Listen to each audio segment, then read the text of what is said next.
So Paul tells Timothy, take the gospel that I've entrusted to you, that you have seen validated in the lives of people that you watch, and I want you to entrust it, to pour it into the lives of faithful men and women. Now, did you see the qualifier? There's just one, and it's not the one you would expect. Paul didn't say find the best and the brightest. Paul didn't say the fastest. He didn't say the strongest. Paul said find the one who's faithful. That's the only requirement.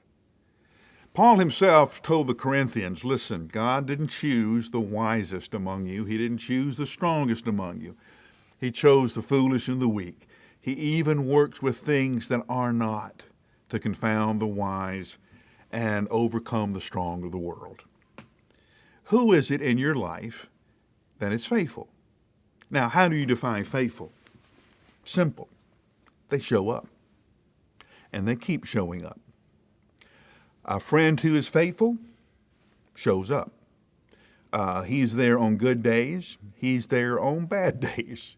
The one common thing you know about a faithful friend is they show up. You may call them sometimes. You may not call them other times. But they're always there. You may not remember any profound thing they've ever said to you. You may not remember any brilliant gift they have brought to you. But you'll always know they're there. They show up. People who are faithful with Christ show up. They show up in prayer. They show up in worship. They show up when something needs to be done around the church. They just show up. These are the people that you're looking for, the ones who are willing to show up. Now, we make the mistake in leadership is that we look for charisma. We look for strength. Do they have the energy of a leader? These are the things that the world looks for. But Jesus looks at something very different. Do you remember when Samuel was sent to Jesse's house to anoint David to be the king after Saul? We're told when Samuel is going there that Jesse has 8 sons. Jesse, receiving Samuel, hearing Samuel's news, parades 7 of his sons in front of Samuel. Each one strong, each one a natural-born leader. On and on the list goes. Each time Samuel says, no, this is not the one.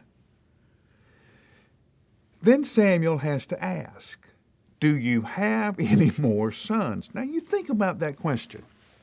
Samuel has to ask Jesse if he has any more sons. It has slipped Jesse's mind that there's another son. And when Samuel asks, he looks around the room and goes, oh yeah, there's David. You almost get the idea that one of the other sons had to tell Jesse the name of David. And they go get David. And Samuel says he's the one. Now everybody is surprised. David doesn't fit the criteria. He's a poet. He spends most of his time by himself. He is small. But God tells Samuel, you look on a person on the outside. I'm looking on the inside. So to find that faithful person takes the eye of Jesus to find them. So you have to pray and pray a lot that Christ and His Spirit will grant you the discernment so you can recognize who is faithful after Christ. Who is it that wants to know Jesus more than anything else?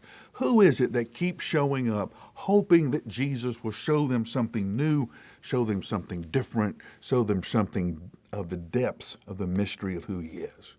Who are those people? They're not the first people that come to mind. In fact, they are the last people who come to mind. So who is not coming to mind for you? Who around you is overlooked, not taken seriously, not counted on? Who is it that if the Lord had the chance to choose, He would choose? Who is that person? I'll take this in a minute, but I'm going to give you 60 seconds to figure that out, and I'll see you tomorrow.